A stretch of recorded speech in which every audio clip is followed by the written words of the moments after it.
Today's Saturday, January 29th. This is the 1967 to 1974 year only bottom rocker trim panels. These are the monolithic stainless steel trim panels that go on the bottom rocker area in between the two wheels. There's a left hand and right hand version. So I've pulled 5 sets for my friend Drew in Pennsylvania, and I've gone through to select the 2 best units suitable for show quality polishing.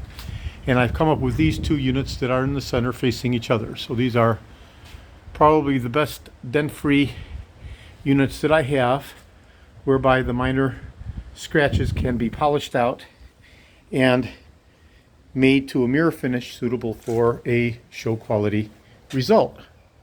Okay, so this video is for my friend Drew in Pennsylvania, and I think these 2 units are going to work out very, very nicely. Any imperfections will come out entirely, and once polished up, they'll look like they're chrome plated. Of course, they're 304 series stainless steel that have been stamped, and they'll be polished.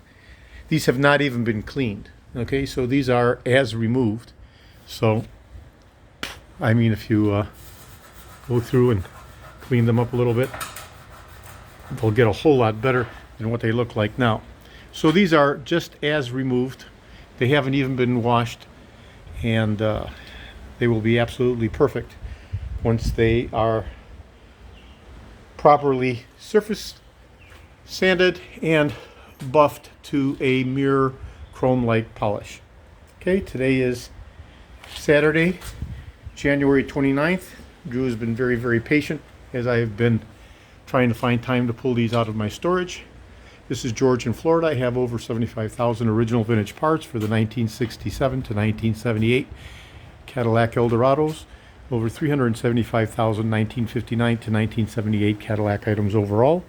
I'm best known for my restoration of the Cadillac steering wheels, steering columns, tilt and telescopic steering columns, power seat mechanisms, instrument clusters, and other critical hard-to-source original vintage Cadillac items. Today is Saturday, January 29th. Thank you very kindly.